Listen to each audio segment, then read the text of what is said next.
Okay, so why don't you start off by telling us a little bit about your history with this park, Parkwood Park?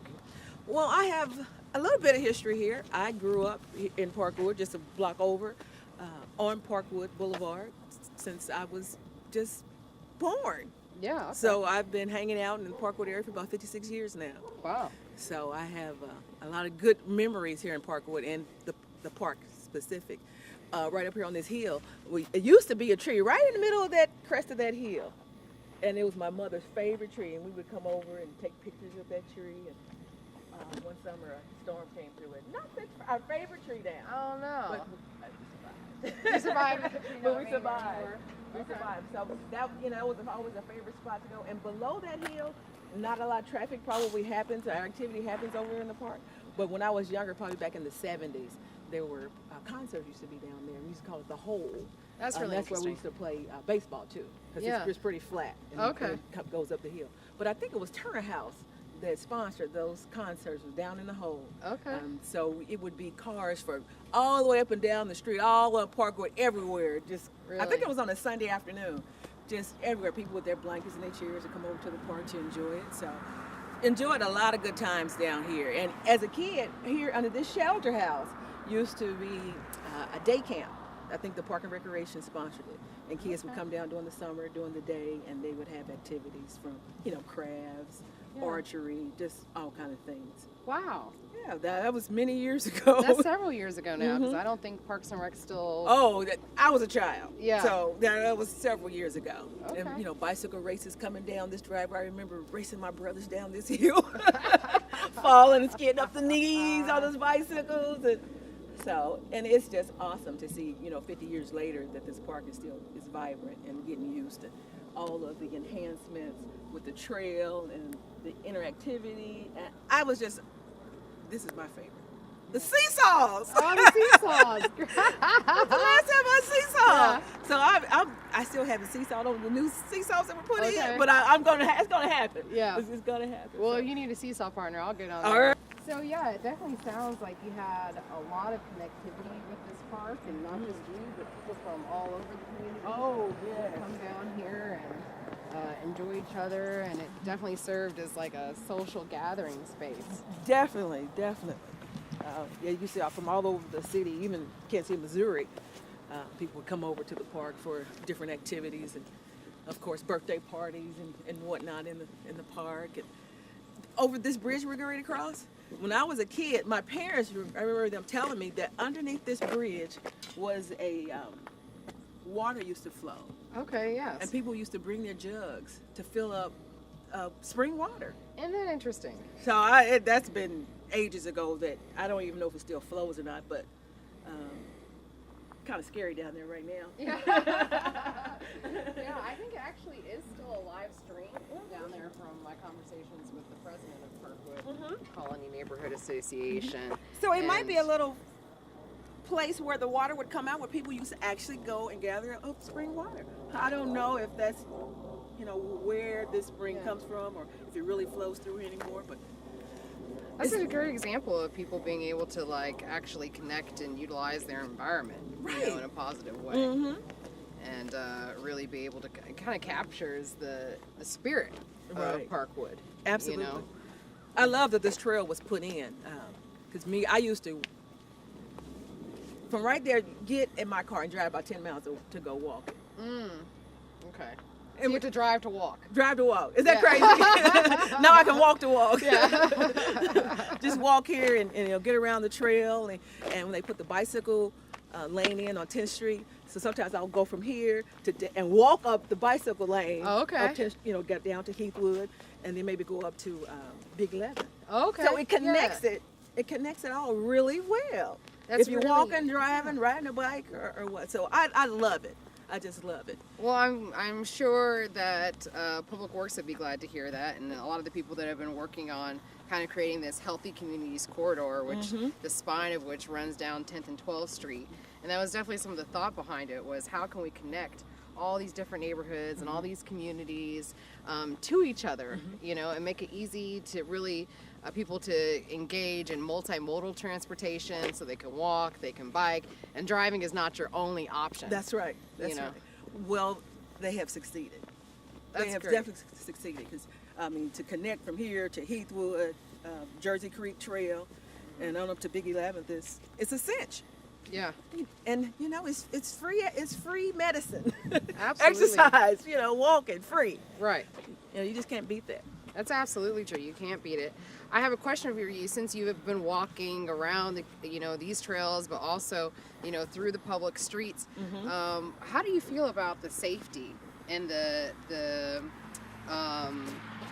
optimal use of the sidewalks? So, do you walk in the bike lane because the sidewalks aren't necessarily sufficient, or there aren't sidewalks? And then how do you kind of feel about your safety as you're walking around the community? Well, the reason I was walking in the bike lane up 10th Street is because in that particular section, there are no sidewalks. Okay. There's just no sidewalks there at all. So I felt pretty safe going up the bike lane since it's there now. Okay. And before, I would try to avoid 10th Street, going up 10th Street, because there was no sidewalk. But with the bike lane, I feel relatively safe walking up there.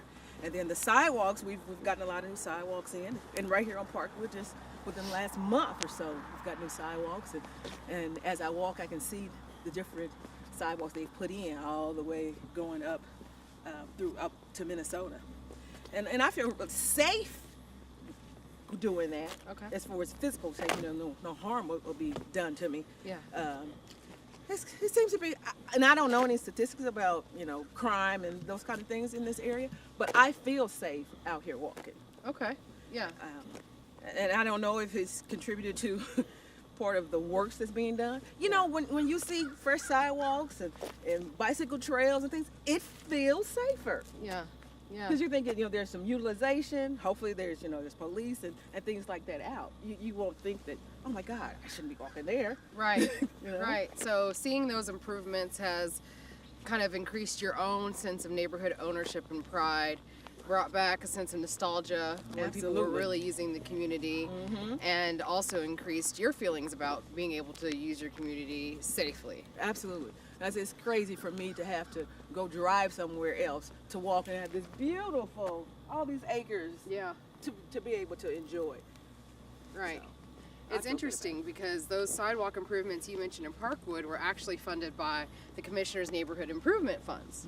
So that's something that the commissioner in our district right now allocated to improve that infrastructure in Parkwood, and it's still a relatively new program. I think it's only been around for maybe 4 or 5 years. So I think that the expansion of that program is definitely something possibly people like yourself, neighborhood residents like me working for a community organization, could get behind as far as another way to start making these changes. Absolutely. It is amazing how all of these different groups, they are connected in some kind of way, from safe routes to schools, safe routes to parks. It's just wonderful. Yeah.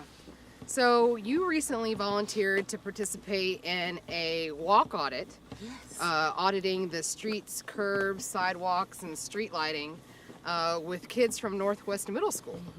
What do you feel that the kids, and what did you gain from that experience? Well, I learned some streets that I didn't even know really existed. Okay. And I've been doing in this area forever. It was good for me to actually see some other areas that particular neighborhood is interested in doing things, of course, to improve the area.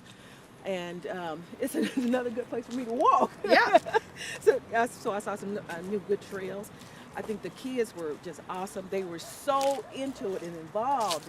And for them to be able to help in their way to make improvements in their own neighborhoods it's really nice. And the kids, they want to help.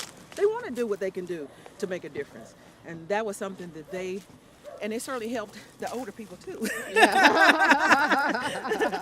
The jotting and it was a little bit cold out there, but It was a cold day. They didn't let that stop them. No, there was no complaining or Not anything at all. like They that. were getting their little markers and doing the right colors and staying in the lines. Yeah. They did a really good job. They were very thoughtful about it. And while you were walking with one of the young girls, you guys realized that you're actually neighbors. Actually neighbors. I mean, we live doors from each other. We don't get out involved with our neighbors like we used to a long time ago. Sometimes you're next door and you don't even know that person's name. So that was nice to be able to meet someone live right around the corner from me. Absolutely. So there's this thing about creating intra-neighborhood connectivity, but then you're not actually a member of the neighborhood association, which we audited last week, are you? No, I'm not. But it was just the timing. I was just simply available at that time to go to that neighborhood. I mean, that neighborhood is part of my overall neighborhood. Why not? Yeah. You know, we're all in this thing together. Yeah. And I've been a resident here way too long for me not to do something, you know? So I decided I need to get more active in the community and doing whatever I can to help make a difference, positive difference. Yeah. Because if I'm not doing anything, I'm part of the problem. Right. Hey, that's absolutely the truth. That's Part of the absolutely the problem. truth. You know, you're either helping out or you're you know, stymieing the stymieing. Yeah, absolutely.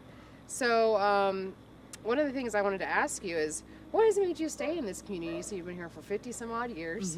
You know, I'm sure you've seen a lot of people come and go. Oh, definitely. Yeah, what has made you stay?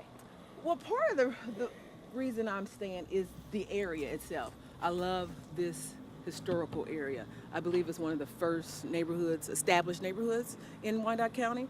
And it's just some beautiful old homes. And the park, I consider this like an extension to my front yard. I mean, where am I going to go and get this much property? That's a beautiful front yard. That's awesome.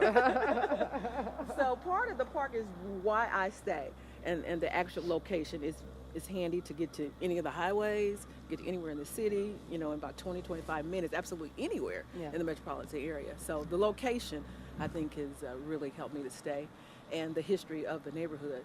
And I think if I sold the house, my siblings would be very upset. They come after you. They would come after me. I mean, 'cause it's home for everybody. Yeah. You know.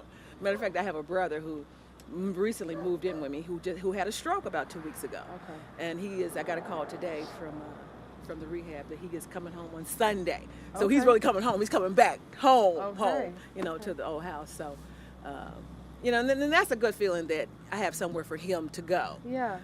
And I had really considered earlier in the summer selling it. Okay. And I'm like, wow, if I had it, what would the dynamics be with him not being able to come there? Yeah. I mean, you know, something would have happened, but it's a pretty good feeling for him to actually come back to his home house to help him rehab and do what he needs to do. Absolutely. And, you know, as he gets stronger and, you know, starts to heal, maybe you guys will be out here walking the trail together. Absolutely, because he's got some marching orders to continue with his physical therapy and whatnot. So when the weather is permissible, you know, get him down here to do a little walking and whatnot. And of course, he probably knows more history about it than I, because he's older than I. Yeah. To tell you, you know, about things about the park and Parkwood itself.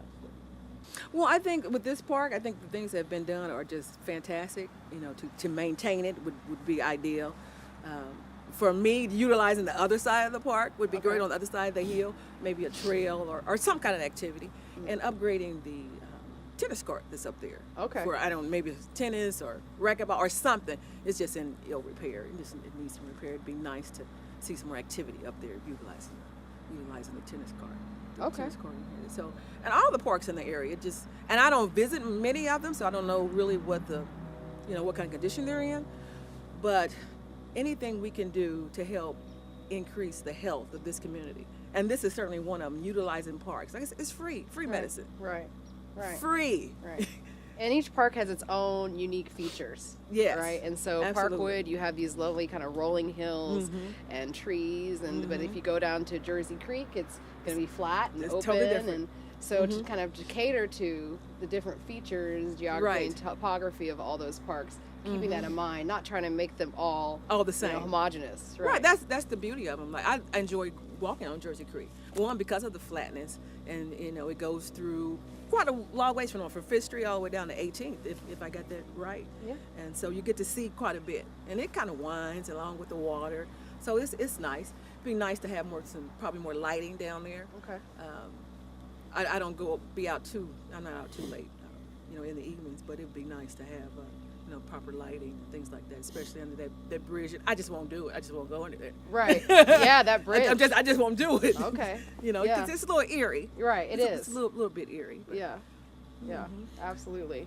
Well, we're looking at possibly doing some improvements to particularly that area, because those comments that you just mentioned have been echoed by other people as far as, you know, feeling safe and secure walking through that particular part of the Greenway. Yeah. Yeah, it'd be nice. I enjoy that exercise equipment is down there. Okay. I mean, it's the old-fashioned stuff is, speaking to me, seesaws and that old like jungle gym type of things right down there, and it's just great. Yeah. And to drive by and see people of all different ages utilizing it's great. Of course, when the water park was up, you see kids everywhere. You see people walking and running and dogs, and it's just wonderful.